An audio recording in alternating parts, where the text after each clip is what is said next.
The whole place smelled like a bonfire. It was a smell that clung to the air, a ghost of the fire that had raged through the valley a month prior, turning the old Miller farm into a monochrome sketch of black and gray. Where there had once been rolling green pastures and a stand of proud oaks, there was now only ash, soot, and the skeletal remains of trees clawing at a hazy sky. To everyone in Harmony Creek, the land was a tombstone, a 100-acre monument to loss. Everyone except Elias. He stood at the edge of the property line, his worn leather boots sinking slightly into the soft blackened soil. He wasn't looking at the destruction, he was looking through it. While others saw a scar on the landscape, a worthless plot that would take a generation to recover. Elias saw potential. He inhaled the scent of scorched earth and wet ash, and to him, it smelled like a beginning. He bought it for a song. The Miller children, long since moved to the city, just wanted the land off their hands. They saw no value in a place stripped bare by flame. The town's only real estate agent, a man with a perpetually worried expression, practically gave it away. Shaking his head as Elias signed the papers. "Are you sure about this, son?" he had asked, his voice laced with a pity that felt heavier than scorn. "This ground is sterile, poisoned, nothing will grow here for a decade." Elias just offered a small, quiet smile. He paid in cash, the bills drawn from a savings account he and his father had built over a lifetime. The money was a physical link to a promise made long ago, a promise whispered in the quiet of a workshop that smelled of sawdust and old oil. He folded the deed, placed it in the inside pocket of his canvas jacket, and walked out into the afternoon sun, leaving the bewildered agent staring after him. The drive home was quiet. He didn't turn on the radio. The hum of his old truck's engine was company enough. He passed the town diner, where a few of the local farmers were gathered for coffee. He saw them watch his truck go by, saw the gestures and the knowing smirks. He knew what they were saying. "There goes the fool who bought the cinder." The words didn't sting. They were just noise, like the wind whistling through a crack in the window. His mother, Martha, was waiting on the porch of their small family home, her hands twisting a dish towel. She had the same worried look as the agent, but hers was born of love, not pity. "You did it then," she said, her voice gentle. "I did," Elias confirmed, climbing the steps. He took the deed from his pocket and placed it on the small table between their rocking chairs. It looked stark and official against the worn, familiar wood. "Elias," she began, her brow furrowed. "Are you certain? All that money for ash?" "It's not for the ash, Mama," he said, his voice low and steady. He looked out over his own small, tidy yard toward the distant black smudge of the Miller property. "It's for what's underneath." His words did little to soothe her. But she knew her son. When Elias set his mind to something, he was as immovable as the granite hills that cradled their valley. She sighed, a soft sound of resignation and faith, and placed a hand on his arm. "Your father would be proud of you for trying," she said. It was the kindest thing she could offer, a compromise between her fear and her love. That night, Elias didn't celebrate. He didn't draw up plans for a new house or order seeds from a catalog. Instead, he went to the old workshop behind the house, a place that still held the faint, lingering scent of his father. He unlocked a heavy wooden chest, the lid groaning in protest. Inside, nestled amongst old tools and surveying equipment, were his father's journals. There were 3 of them, bound in cracked, dark leather. The pages were filled with his father's precise, slanted handwriting, detailing a lifetime of walking the land. His father had been a farmer, yes, but he had the soul of a geologist. He saw the world in layers, in strata, in the slow, powerful story told by rock and soil. Elias opened the first journal. The pages smelled of old paper and earth. His father had been fascinated by the Miller property. He had filled pages with sketches of the rock outcroppings, notes on the water table, and theories about the unique geology of that specific plot. "The fire is a destructive force," one entry read, "but it is also a clarifying one. It burns away the noise, revealing the bones of the land." Deeper in the journal, Elias found the passages he was looking for. His father had written about a blue vein, a deep, rich deposit of clay he was convinced lay dormant beneath the Miller farm's topsoil. He had taken core samples decades ago, on the sly with a hand auger. The results were inconclusive but tantalizing. "It's there," his father had written, his script more hurried than usual, filled with an academic's excitement. "A heart of blue clay, the kind of stuff potters dream of. The fire will have baked the topsoil, made it hard as brick, but underneath, it will have protected it, like a kiln." The last time he'd seen his father alive, they had stood on a ridge overlooking the valley. His father, frail but with a fire still in his eyes, had pointed a trembling finger toward the Miller farm. "Don't ever forget, son," he'd said, his voice a dry rasp. "The real value isn't always what you can see. Sometimes you have to dig." It was a promise Elias had made with a nod, a silent vow to the man who had taught him to read the land like a book. Now, the land was his. The promise was his to keep. The next morning, he began. He didn't bring a tractor or a plow. He drove his old truck to the center of the blackened expanse and unloaded a shovel, a pickaxe, and a series of wooden stakes. The air was still and quiet, the only sound the crunch of his boots on the brittle, charred ground. He walked the property in a grid pattern. Just as his father's notes instructed, his eyes scanning for the subtle dips and rises in the terrain that only a trained eye could see. He spent the first week just walking, observing, and driving stakes into the ground. From a distance, it looked like a bizarre, pointless ritual. The farmers driving by on the county road would slow down, watch him for a moment, and then speed up, shaking their heads. The mockery at the diner grew louder. "He's planting sticks." One of them guffawed. "Maybe he thinks a forest of shovels will grow." Elias heard the whispers when he went into town for supplies. He felt the stares on his back. He saw the pity in the eyes of the clerk at the hardware store. But inside him, there was a quiet, unshakable calm. He was on a treasure hunt guided by a ghost. The world's opinion was irrelevant. His focus was singular, his purpose clear. He was digging. He chose a spot near the center of the property, a slight depression his father had marked on one of his hand-drawn maps. The first strike of the pickaxe sent up a puff of black dust. The ground was hard, baked by the intense heat of the fire. It was like trying to dig through pottery. Every swing was a jarring shock that traveled up the handle and into his shoulders. For days he dug. The sun beat down, and the black ground seemed to absorb and radiate the heat, creating a shimmering haze around him. Soot worked its way into the lines on his hands, under his fingernails, into the very pores of his skin. By the end of each day, he was coated in a fine layer of black grime, only the whites of his eyes standing out. He would drive home, shower until the water ran clear, and then spend his evenings under the dim light of a lamp, studying his father's journals, comparing the day's findings with the old faded ink. His first pit was a failure. He dug 10 feet down and hit solid granite. It was a wall of stone, unyielding and final. He stood at the edge of the hole, his body aching, sweat and soot streaking his face. For the first time, a flicker of doubt entered his mind. What if the farmers were right? What if his father, in his old age, had just been chasing a fantasy? He looked at his blistered hands, the raw skin peeking through calluses. He felt a profound sense of loneliness, a man digging a hole in the middle of a dead world. That evening his son called. Leo's voice was sharp, polished by the city, and held an edge of condescending concern. "Mom told me what you did," Leo said, his tone making the purchase sound like a crime. "You spent the inheritance on that burned-out wasteland? Dad's money?" "It's an investment," Leo Elias said, his voice tired. "An investment in what? Ash? Dirt?" Leo scoffed.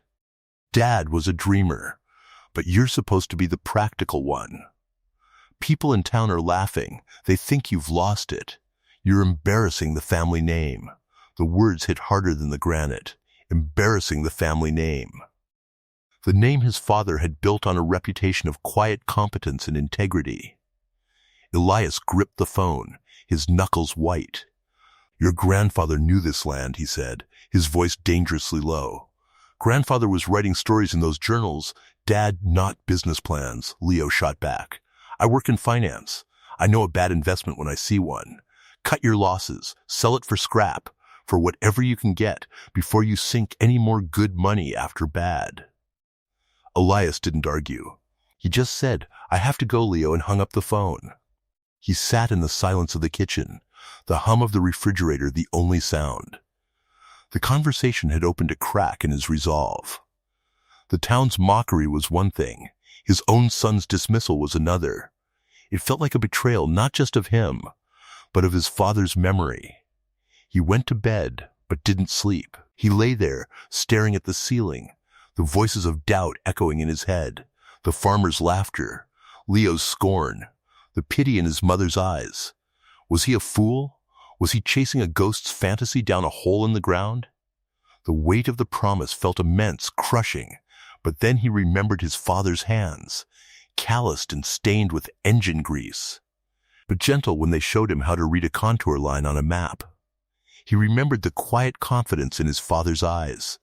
Patience, son. The earth doesn't give up its secrets easily. He got out of bed before the sun was up. He didn't feel rested, but he felt a renewed, stubborn determination. The doubt hadn't vanished, but he had pushed it into a corner. He would not let his father's legacy be a punchline at the local diner. He would not let Leo's slick city cynicism win. He drove back to the farm, the first rays of dawn painting the eastern sky. He stood over the failed pit, the hole that represented his doubt. He looked not at the granite at the bottom, but at the walls of the pit itself. And that's when he saw it. About 5 feet down, there was a thin, almost imperceptible layer of a different kind of soil. It was grayish, not black, and had a finer, stickier texture.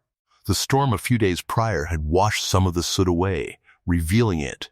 He scrambled into the pit and grabbed a handful. It was cool to the touch, different from the baked earth above it. He remembered a cryptic note in his father's third journal, one he had previously dismissed. The fire lies. Look for the gray seam. The false bottom. A jolt of understanding, of adrenaline, shot through him. His father had anticipated this. The granite wasn't the end. It was a misdirection. He had been digging in the wrong place, but the failed attempt had shown him the clue he needed. He climbed out of the hole, his weariness replaced by a surge of electric purpose. He wasn't lost. He was just on a detour. He abandoned the first pit. Using the gray seam as his guide, he started a new trench about 50 yards to the east, following the subtle line of the deposit. This time, the digging felt different. The ground was still hard, but there was a new consistency to it. The pickaxe sunk in with a satisfying thud, not a jarring clang. The work was still back-breaking. The sun was relentless. But now, every shovelful of dirt felt less like a labor and more like an excavation. He was no longer just a man digging a hole. He was an archaeologist of his father's theory, unearthing a truth only they believed in. He worked with a feverish intensity, driven by this new clue. He ate his lunch sitting on the edge of the trench, his eyes scanning the layers of soil, his mind constantly cross-referencing with the maps in his head. The community continued to watch. The narrative had shifted slightly. He wasn't just the fool who bought the cinder. He was the obsessed fool. His truck was the first one on the county road in the morning and the last one to leave at night. They saw the new, longer trench taking shape, a dark scar in the black landscape. The laughter was quieter now, replaced by a kind of morbid curiosity. They were all waiting for the moment he would finally give up, pack up his tools, and admit defeat. His mother brought him a hot meal one afternoon. She stood at the edge of the trench, watching him work. He was thinner than he'd been a month ago, his face etched with fatigue, but also with a fierce, unwavering light in his eyes. She saw the new trench, the piles of earth, the sheer, stubborn effort. "Find anything yet?" she asked, her voice soft. Elias paused, leaning on his shovel. He wiped his brow with the back of a filthy glove. "I found the gray seam," he said. It meant nothing to her, but she heard the conviction in his voice. It was the same tone his father used when he knew he was on the verge of solving a problem with a stubborn tractor engine. She nodded slowly, the worry in her eyes softening into something that looked more like wonder. "Be careful, Elias," she said, handing him the basket. "Don't work yourself into the ground." "I'm not working myself in, Mama," he said with a rare, weary grin. "I'm working my way down." He kept digging. The trench grew longer, deeper. He passed the 10-foot mark, then 12. The air in the trench grew cooler, smelling of damp earth and minerals. And then, one sweltering afternoon, it happened. He swung the pickaxe, and instead of the familiar gritty resistance, it sank into the ground with a soft, dense thud. The sound was utterly different. It was a sound of arrival. He dropped the pickaxe and fell to his knees, his heart hammering against his ribs.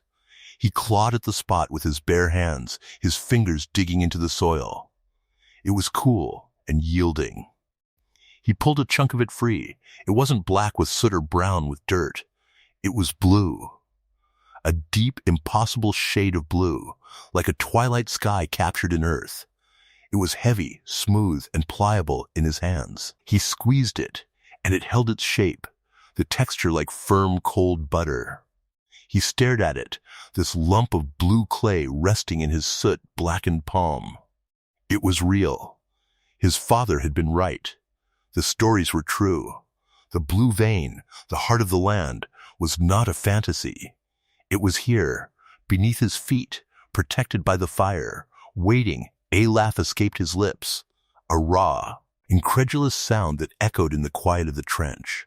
He looked up at the sky, his eyes stinging with sweat and something more. He had found it. He had kept his promise. All the mockery, the doubt, the grueling labor, it all melted away in that moment, replaced by a profound, earth-shattering sense of vindication. He didn't rush into town to announce his discovery. That wasn't his way. He spent the rest of the afternoon carefully widening the hole, exposing more of the massive clay deposit. It was a thick, uniform seam, stretching farther than he could see in either direction of his trench. It was a king's ransom of earth. The next morning, he wrapped a softball-sized piece of the blue clay in a damp cloth, placed it in a small wooden box, and drove into the quiet outskirts of town. He didn't go to the diner or the hardware store. He went to the home of Arthur Vance, a retired potter who had once been renowned throughout the state for his work. Arthur was old now, his hands gnarled with arthritis, his temperament as crusty as an overfired pot. Arthur answered the door with a scowl. "What do you want, Elias? I'm not in the market for any burned-out real estate." Elias didn't say a word. He simply held out the wooden box. Arthur eyed him suspiciously, then took the box. He lifted the lid, his expression shifting from annoyance to curiosity as he saw the lump of blue. He lifted it out, his gnarled fingers instinctively testing its weight and texture. He broke a small piece off, spat on it, and worked it between his thumb and forefinger. Silence. Arthur's eyes, which had been dull and dismissive, slowly widened. He brought the clay to his nose and inhaled deeply. He looked from the clay in his hand to Elias's face, and then back to the clay. A look of sheer, unadulterated awe spread across his features. "My God, boy," Arthur whispered, his voice trembling slightly. "Where did you get this?" "The Miller place," Elias said quietly. Arthur stared at him, his mind clearly racing, connecting the dots between the fool who bought the ash heap and the miracle he held in his hand.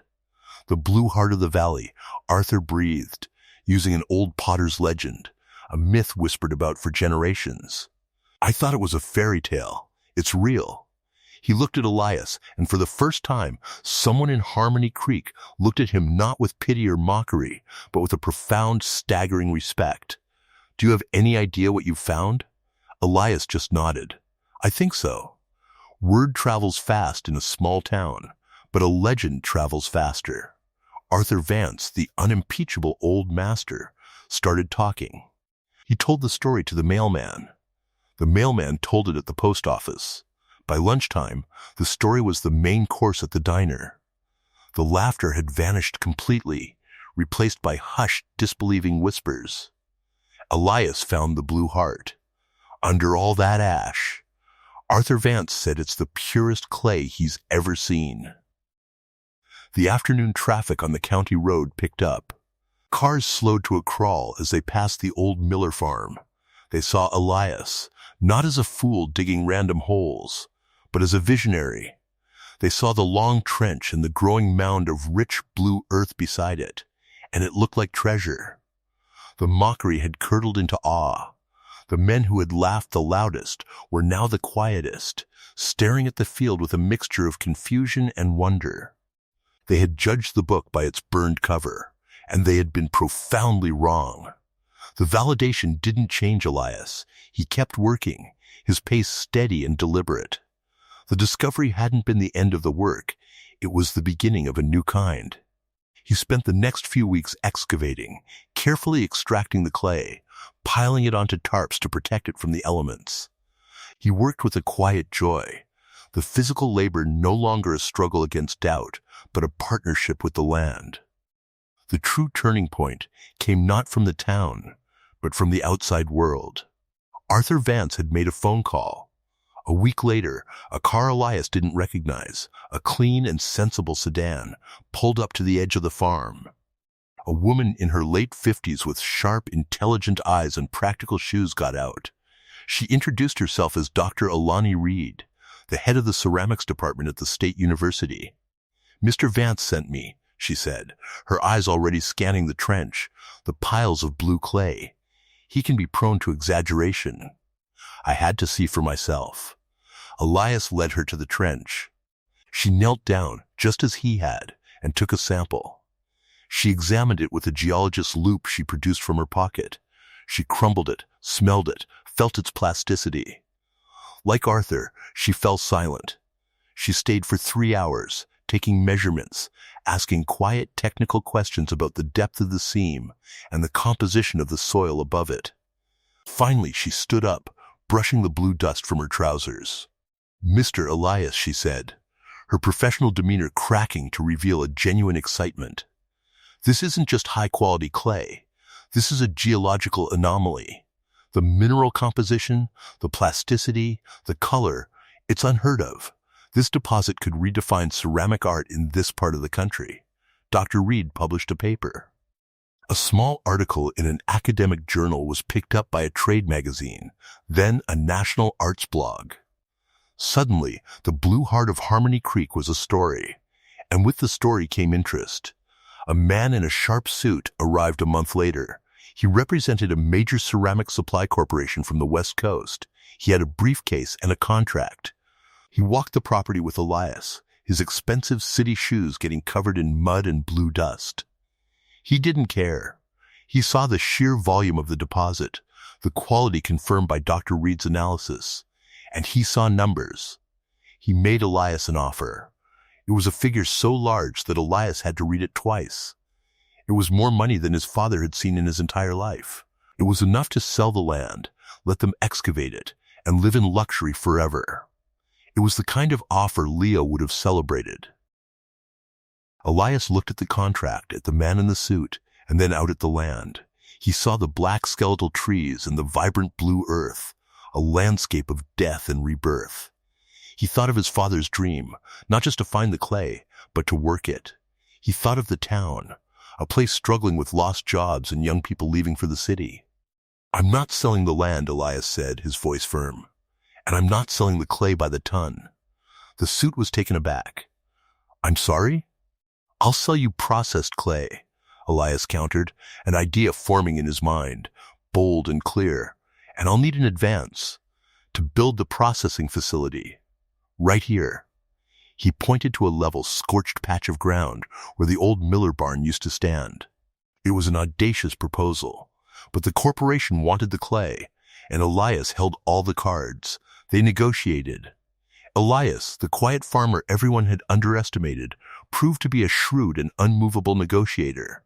He wasn't negotiating for wealth, but for a vision. He secured a contract that not only paid him handsomely for processed clay bricks, but also provided the capital to build his dream. He didn't buy a new truck or a fancy house. The first check went directly to a local construction crew. They cleared the wreckage of the old barn and began to build a new, larger structure. It was a long, simple building of steel and wood, designed for a purpose. It was to be the Harmony Creek Clay Works.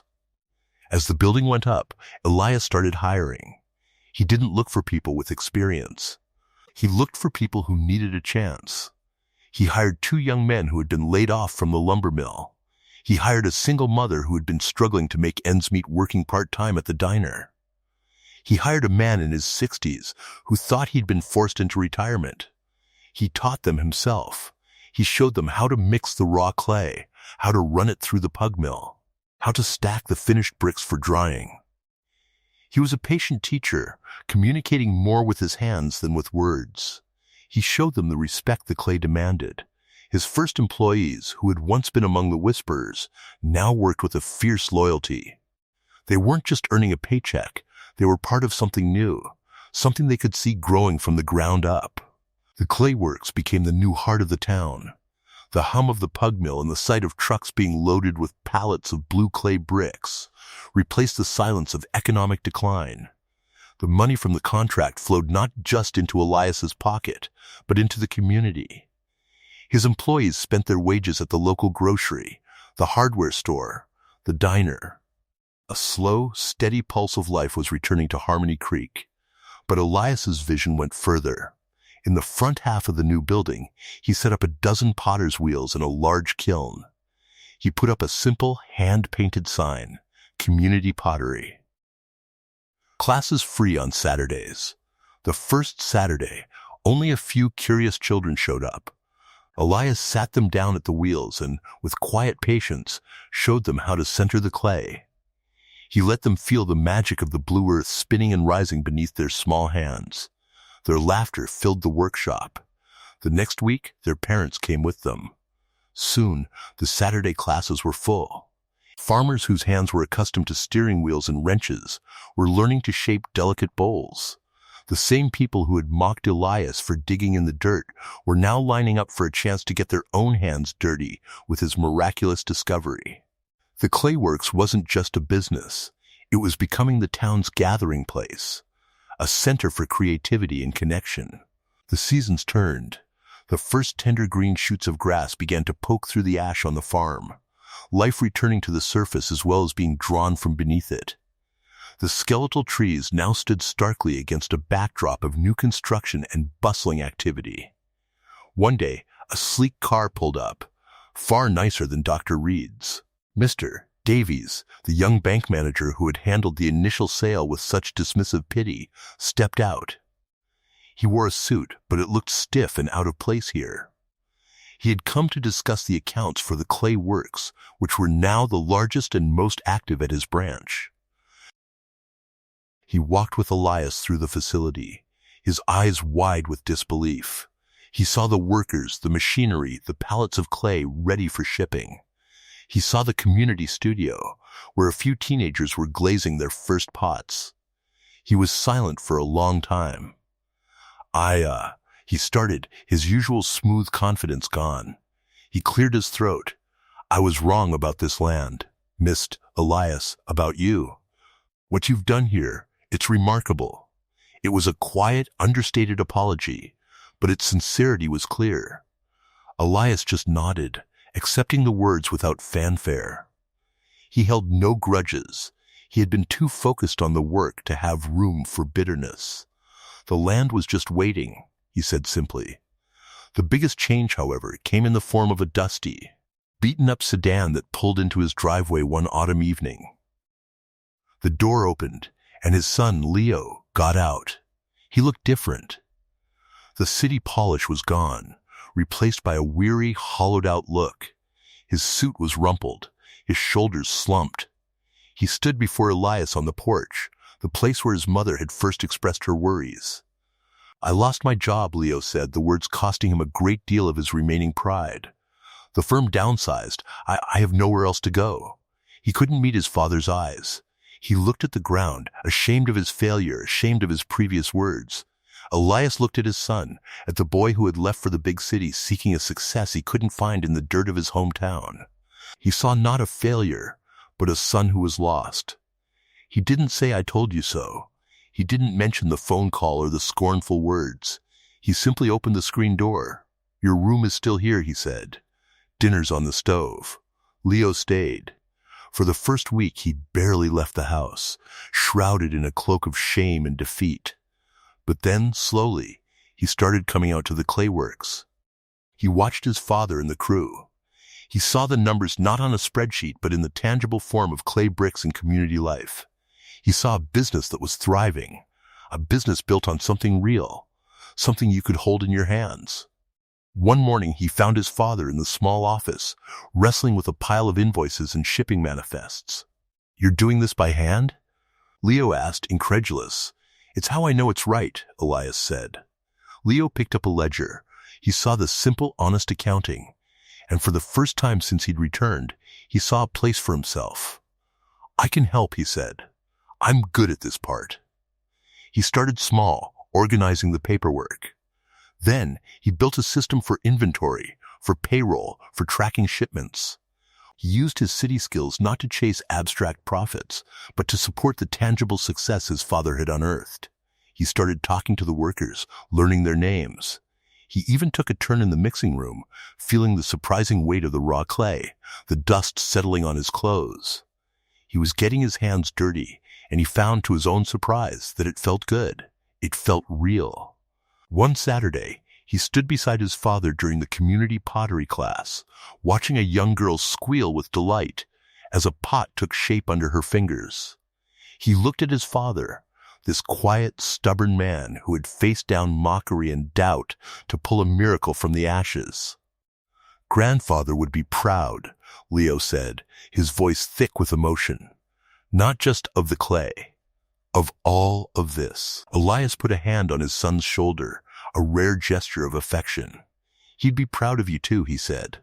"You came home." The following summer, the town held its first annual Blue Heart Arts Festival. It was held on the grounds of the old Miller farm.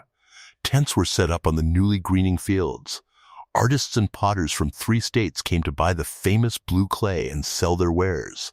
The air was filled with music, the smell of barbecue, and the happy chatter of a town reborn. Elias stood on the porch of the clayworks, watching it all.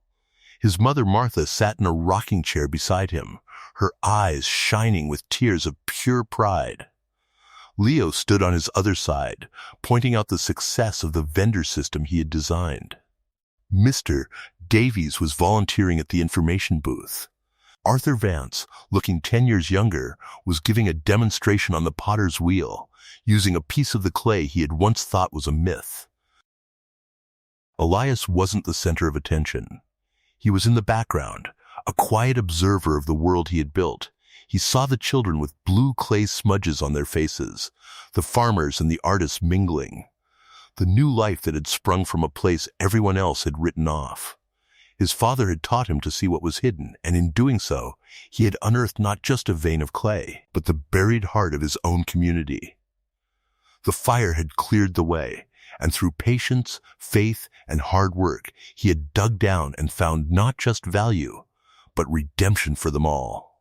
And so, a story that began with ash and ridicule ended in celebration and life. It was a testament to a quiet man who listened to the wisdom of the past and refused to believe what his eyes told him was the end. He knew that some of the world's greatest treasures are not the ones that glitter on the surface, but the ones buried deep, waiting for a faithful hand, a strong back, and a heart brave enough to dig. The journey of Elias teaches us a profound truth. So often, we judge people, situations, or even ourselves by the scorched and broken surface. We see the ash of past failures, the char of old wounds, and we turn away, calling it worthless. We are quick to dismiss what looks difficult or unpromising, opting for the easy, visible path. But true value, enduring strength, and miraculous potential are rarely found on the surface. They lie dormant, deep beneath the layers of cynicism and despair. This story is a reminder that the most beautiful things in life often require us to get our hands dirty. They demand patience when the world demands speed. They demand faith when the world offers only doubt. They demand that we dig, that we labor through the hard-baked ground of our challenges, trusting that a hidden treasure awaits. The fire, the trial, the event that you think has destroyed everything, might just be the very thing that has cleared the way for you to discover the precious, unbreakable core of your own purpose. It is a call to see with more than just our eyes, to see with our hearts, with a sense of history, and with a stubborn hope. It's a reminder that what others have abandoned may be the very ground upon which you are meant to build a new beginning, not just for yourself, but for everyone around you. The world is full of burned-out farms and forgotten dreams. Be the one who sees the promise beneath the ash.